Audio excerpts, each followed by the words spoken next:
Hi friends, എൻസൈക്ലോവിങ്സിൻ്റെ പുതിയൊരു വീഡിയോയിലേക്ക് നിങ്ങൾക്കേവർക്കും സ്വാഗതം. അപ്പോൾ നമ്മൾ ഈ വീഡിയോയിൽ ഉൾപ്പെടുത്തിയിട്ടുള്ളത് വിവിധ ക്ഷേമ പെൻഷനുകളൊക്കെ ഇപ്പോൾ നമുക്ക് കിട്ടിക്കൊണ്ടിരിക്കുകയാണ്. മുടങ്ങിയ പെൻഷൻ തുകയൊക്കെ അക്കൗണ്ടിലോട്ട് ക്രെഡിറ്റ് ആകുന്നുണ്ടെന്നാണ് നമുക്ക് മനസ്സിലാക്കാൻ സാധിച്ചിട്ടുള്ളത്. അപ്പോൾ നമുക്ക് ഈ വീഡിയോയിലൂടെ നമ്മൾ പ്രധാനമായി ഉദ്ദേശിക്കുന്നത് നമുക്ക് വീട്ടിലിരുന്നു കൊണ്ട് തന്നെ നമുക്ക് വിവിധ പെൻഷൻ തുകകൾ നമ്മുടെ അക്കൗണ്ടിൽ ക്രെഡിറ്റ് ആയിട്ടുണ്ടോ എന്ന് നമുക്ക് മനസ്സിലാക്കാൻ സാധിക്കുന്ന ഒരു ആപ്പുമായി ബന്ധപ്പെട്ട വിവരങ്ങൾ നിങ്ങളെ പരിചയപ്പെടുത്താനാണ്. നമുക്ക് ട്രഷറിയിൽ പോകാതെ തന്നെ നമുക്ക് ഈ ആപ്പ് മുഖേന നമുക്ക് പണം വന്നിട്ടുണ്ടെങ്കിൽ നമുക്ക് മനസ്സിലാക്കാവുന്നതാണ്. നമ്മുടെ വീഡിയോസ് ആദ്യമായി കാണുന്ന സുഹൃത്തുക്കളാണെങ്കിൽ ആദ്യമേ തന്നെ നമ്മുടെ ചാനൽ സബ്സ്ക്രൈബ് ചെയ്യുക. നമ്മുടെ സുഹൃത്തുക്കളിലേക്ക് ചാനലിൻ്റെ ലിങ്ക് ഷെയർ ചെയ്ത് കൊടുക്കുക. അപ്പോൾ നമുക്ക് വീഡിയോയിലേക്ക് കടക്കാം. ട്രഷറി അക്കൗണ്ടിൽ പെൻഷൻ പണം വന്നാൽ നമുക്ക് എങ്ങനെയാണ് വീട്ടിലിരുന്ന് അറിയാൻ സാധിക്കുന്നത്? ട്രഷറിയിൽ നിന്ന് നേരിട്ട് ചെല്ലാതെ തന്നെ നമുക്കിത് അറിയാനുള്ള വഴികളുണ്ട്. സംസ്ഥാനത്തെ ട്രഷറി വകുപ്പിലൂടെ പെൻഷൻ വിതരണം ചെയ്യുന്ന കേരള സംസ്ഥാന പെൻഷൻകാർക്കാണ് ഇതിനുള്ള സൗകര്യം ഒരുക്കിയിട്ടുള്ളത്. ട്രഷറി സേവിങ്സ് അക്കൗണ്ടിൽ നമുക്ക് പെൻഷൻ എത്തിയാൽ ഈ ആപ്പിലൂടെ വിവരം അറിയാൻ സാധിക്കും. ഇതിനായി കേരള പെൻഷൻ ആപ്പ് നമുക്ക് ആദ്യം ഡൗൺലോഡ് ചെയ്തെടുക്കേണ്ടതാണ്.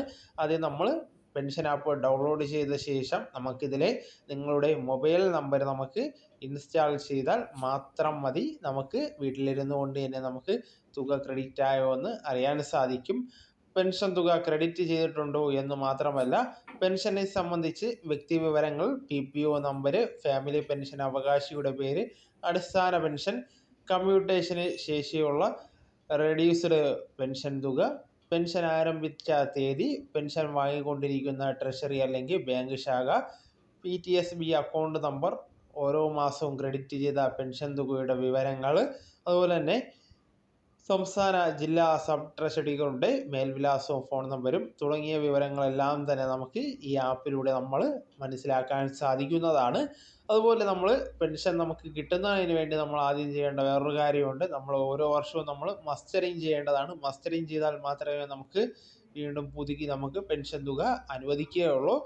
പെൻഷൻ വാങ്ങുന്ന വ്യക്തി ഓർമ്മിച്ചിരിക്കേണ്ട പ്രധാനപ്പെട്ട വിവരങ്ങളിലൊന്നാണ് പെൻഷൻ അവസാനമായി മസ്റ്റർ ചെയ്ത തീയതി.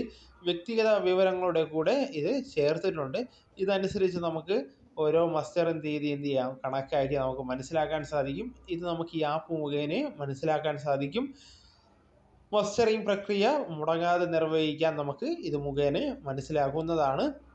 അതുപോലെ തന്നെ നമുക്ക് ഈ ആപ്പ് എങ്ങനെ ഇൻസ്റ്റാൾമെൻറ്റ് ചെയ്ത് അല്ലെങ്കിൽ നമ്മുടെ ഫോണിൽ നമുക്ക് എങ്ങനെ ഇൻസ്റ്റാൾ ചെയ്യാം എന്നതുമായി ബന്ധപ്പെട്ട കാര്യങ്ങൾ നമുക്ക് നോക്കാം. പ്ലേ സ്റ്റോറിൽ നിന്ന് കേരള പെൻഷൻ ആപ്പ് നമുക്ക് ഡൗൺലോഡ് ചെയ്ത് ഇൻസ്റ്റാൾ ചെയ്യാവുന്നതാണ്. ഇൻസ്റ്റാൾ ചെയ്ത് കഴിഞ്ഞാൽ നിങ്ങളുടെ മൊബൈൽ നമ്പർ ആവശ്യപ്പെടുന്നതാണ്. ട്രഷറിയിൽ നമ്മൾ രജിസ്റ്റർ ചെയ്ത ഫോൺ നമ്പറാണ് നമ്മളിവിടെ ചേർക്കേണ്ടത്. ഈ ഫോൺ നമ്പർ ചേർത്താൽ മാത്രമേ നമുക്ക് വിവരങ്ങൾ നമുക്ക് ലഭിക്കുകയുള്ളൂ.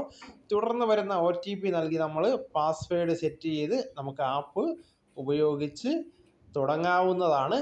അപ്പോൾ വളരെ എളുപ്പമാണ് നമുക്ക് ഈ ആപ്പ് നമുക്ക് ഉപയോഗിക്കാം. നമുക്ക് വീട്ടിലിരുന്നു കൊണ്ട് തന്നെ നമുക്ക് ഈ ആപ്പ് നമുക്ക് ഡൗൺലോഡ് ചെയ്ത് നമുക്ക് പെൻഷൻ തുക ക്രെഡിറ്റ് ആയിട്ടുണ്ടോ ഇല്ലയോ എന്ന് നമുക്ക് വളരെ വേഗം തന്നെ നമുക്ക് മനസ്സിലാക്കാൻ സാധിക്കും. അപ്പോൾ ഈ സൗകര്യം എല്ലാവരും പരമാവധി പ്രയോജനപ്പെടുത്താൻ ശ്രമിക്കുക. അപ്പോൾ നമുക്ക് തുടർന്ന് വിജ്ഞാനപരമായ മറ്റ് വീഡിയോസും ആനുകാലിക വിവരങ്ങളുമായി വീണ്ടും കാണും വരെ ഗുഡ് ബൈ.